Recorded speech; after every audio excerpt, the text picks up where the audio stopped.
mag-subscribe ka na. Hello, hello, hello, hello, universe.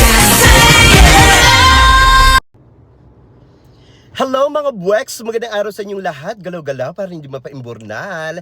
Hello sa ating mga subscribers dyan. Ganun din sa ating mga new subscribers. Welcome to Parade of Beauty! If you are here today, welcome to the new era of beauty. Beauty is in you. O, Jimbo. Kamusta naman kayo mga buweks? Ayan, pasensya na kayo na putol ang ating chikahan kanina sa live natin at ito nga no, nakakaloka ito. Sabi ko sa inyo malakas talaga itong si Diamante no sa Reina Hispano-Americana 2025 at kitang-kita naman natin ang mga ipinakitang pasabog ni Diamante, hindi lang sa kanyang mga styling, ganun din sa kanyang mga pasabog OOTD, ganun din sa mga kanyang bugahan na bunganga no. Kahit papaano naman ay talaga namang nanlalamon din talaga itong si Diamante. Ay Diyos ko Lord, nakakaloka no. Hindi ko na nakita yung crowning moment. Pagbukas ko na ng Facebook ko ay nagkalat na mga congratulations Philippines, diba? Ay naman talaga, hindi naman talaga imposibleng masungkit din ni Diamante ang corona ng Reina Hispano-Americana at talaga namang ngayon ay nagbubunyi ang buong Pilipinas, diba? Ang dami mga nagsasabi na hindi daw ito mananalo, pero ayan ngayon, ang dami na namang proud Filipino. Diba? Nakakaloka ito, diba? But anyway, congratulations dito kay Diamante, diba? Ayan, pangalawang corona natin sa Reina Hispano-Americana, ayan, diba? Talaga namang pinatunayan ito na di-kalibre talaga ang mga Pilipinang ipinapadala sa mundo ng pageantry internationally, diba? Hello, kaway-kaway join sa Miss Universe Philippines Organization, ano na? Charito, Pero ayun nga, no, hindi naman ibig sabihin na hindi siya nanalo ng corona sa Miss Universe Philippines. Hindi naman ibig sabihin na hindi siya magaling, no? Hindi lang siguro nakitaan ng Miss Universe Philippines na ano na kung ano yung meron sa kay Diamante nung time na yun, no? Kasi yung laban niya naman nung sa national pageant sa Philippines nung nasungkit niya itong corona ng Reina Hispano-America, talaga namang iba din, no? Parang syempre, dun sa Miss Universe Philippines, malaki rin ang tulong sa kanya ng organization nung lumalaban siya ng Miss Universe Philippines. So, kumbaga, naging training ground niya yan, no? At saka maganda nga yun, at nagtuloy-tuloy siya dito sa Miss World Philippines, diba? At nasungkit niya nga itong corona ng Reina Hispano-Americana kasi maganda yan, kumbaga parang August lang yan, diba? Tapos May yung Miss Universe Philippines. So anong nangyari is hindi siya nagpabaya, hindi siya nagpahinga, tuloy-tuloy lang. Nakita natin yung dedikasyon niya. Talagang yung fighting form niya nandun pa rin, which is maganda kasi nga fresh pa lang yung Miss Universe Philippines, diba? Talaga namang nasungkit niya itong corona ng Reina Hispano-Americana na bagay sa kanya. At saka yan nga sinasabi ko sa inyo, no? Si Diamante kasi, di ba kumakanta, di ba gustong-gusto yan ng gustong-gusto yan ng mga latik, gustong-gusto nilang na-i-entertain sila, katulad kay Winwin Marquez, di ba sumayaw-sayaw nga ang lola nyo, di ba may pa-twist si Winwin Marquez, di ba parang sumasayaw siya yung mga, parang hataw-hataw, tapos biglang tanggal ng costume tuloy ng damit, di ba? May pasabog pala, tapos sumayaw ng ng mga tawag dito, ng pang-Latinang sayaw, di ba? Yung kanta sa Latina. Di yun, nang bulabog talaga siya, di ba? At saka kitang-kita naman talaga na malakas si Diamante kasi nga bukod sa kanyang closed door interview kahapon, although kinakabahan siya, pero sabi ko sa inyo na itawid niya naman. Hindi totoo yung mga sinasabi ng mga showit-bahay natin, ng mga Indo na sinasabi nila hindi daw mananalo ito at hindi daw nasagutan tanong, no? Hindi totoo yun. So ayun, at saka obviously after niya sa Q&A, di ba pinakanta nga siya. So binanggit niya naman na mahilig siyang kumanta, no? Mahilig siya sa music at pinakanta siya, at talaga naman tuwang-tuwa ang mga latik doon na mga hurado sa kanya, no? So talaga doon pa lang makikita mo na kahit yung sa kanyang tulad nga sinabi ko sa inyo sa vlog ko kagabi, no? Pagdating niya pa lang sa Bolivia, kitang-kita talaga na nag-glow si Diamante. Kitang-kita talaga na iba yung beauty niya doon, yung skin tone niya doon, talagang kitang-kita mo ang ganda-ganda. Tapos ano pa ba, yung kanya mga OOTD, yung kanya mga bugahan, syempre nanalo din yan. Kumbaga pumasok din niya sa top 5 ng Miss Turismo, no, ng fashion show nila dun sa sa Bolivia. Top 5 siya. Tapos ngayon yung national costume niya, ang ganda-ganda, tapos ang ganda ng pasarela niya. Although mas maganda yung pasarela niya, yung nagkaroon sila ng swimsuit competition ba yon.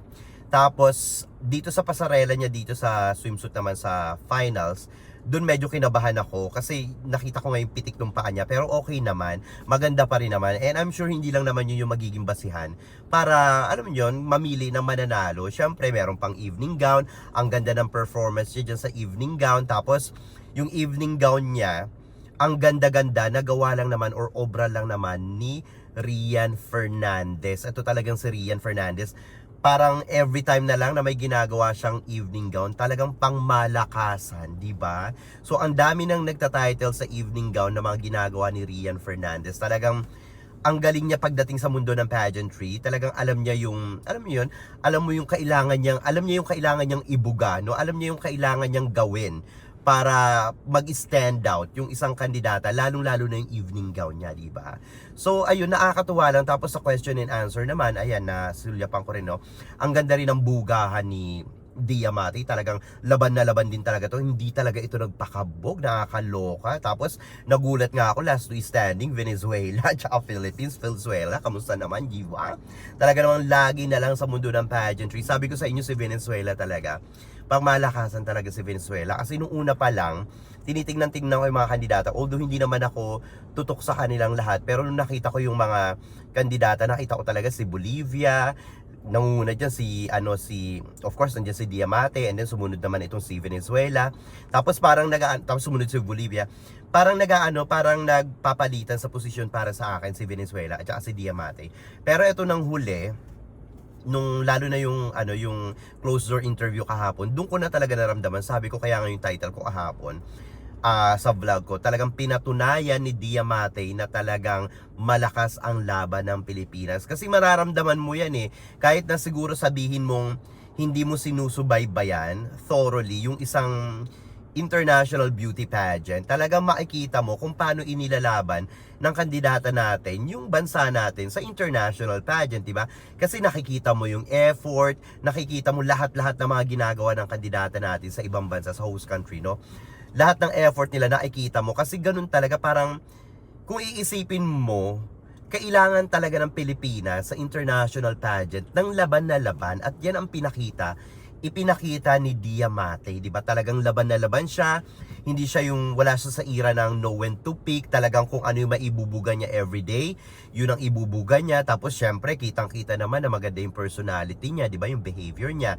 Syempre, gustong-gusto yan ng mga latik, hindi lang ng mga latik, kahit ng mga, alam mo yun, iba't ibang klaseng organization, di ba? Kung pangit ang ugali mo, talagang wala kang karapatang maging reyna, di ba? So, tingin ko dito si Diamante talaga nagpakitang gilas ito sa Reyna Hispano-Americana at tumalab ang kanyang mga pa-dried mango, no? Charot. Hindi naman yan dahil sa pa-dried mango. I don't think may may bearing yan. Kasi kung may bearing yan, talaga namang last year na lang dapat si Michelle Arceo nakoronahan na ng di ba? Although nag-runner up naman si Michelle Arceo, di ba? I don't think may bearing yung mga bigay-bigay na ganyan. Pero syempre na-appreciate nila yan. Syempre ang tinitignan dyan yung paglaban talaga nitong si Diamante ng buong puso, buong kaluluwa, di ba? Dito sa Reyna Hispano-Americana. At saka katulad nga ng sinabi ko sa inyo kanina sa live natin, na malakas talaga ang Filipinas or Philippines, no?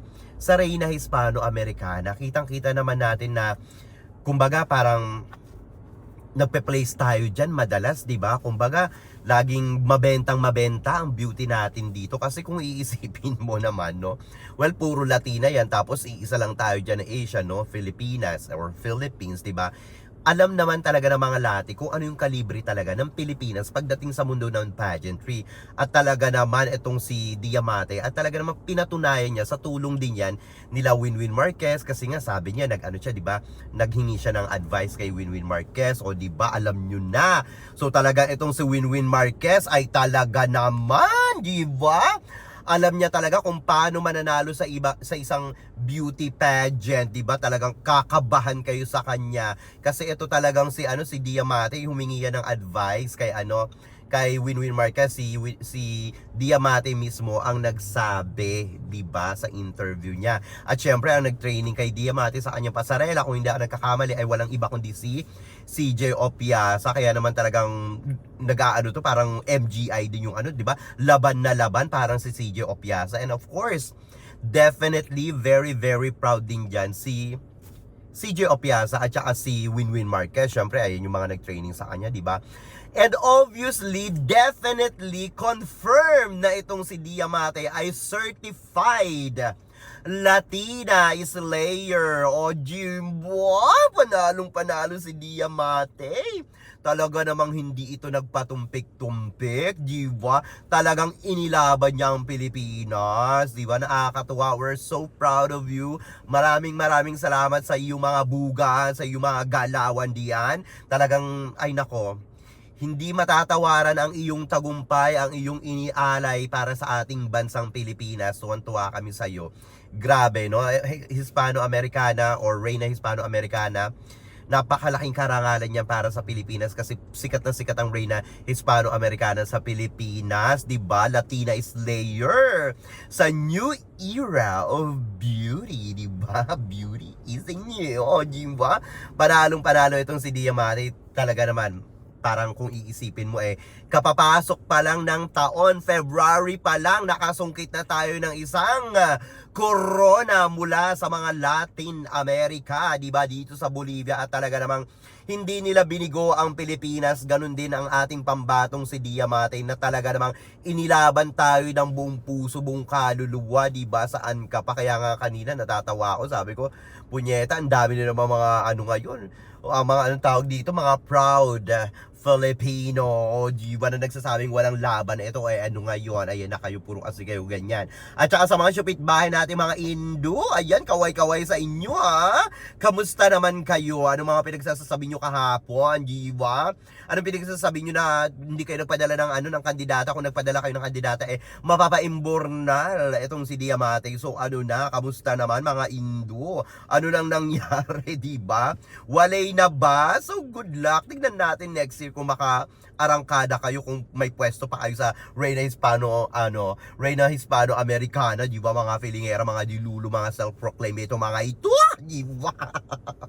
Nakakaloka. Congratulations once again kay Dia Remulla. Ayan, Dia Remulla, tama ba? Dia Remulla Matei, ayan, ang ating Reyna Hispano-Americana 2025 winner from the Philippines, diba? Anyway mga Bex, ano masasabi nyo dito sa ating mga chika ngayong araw na ito? Mag-ingay kayo sa ating comment section para makita ko rin ang inyong mga opinion nyo. Hanggang sa susunod natin mga chika-chikahan. Bye for now mga Bex, and I love you all. Bye! See ya!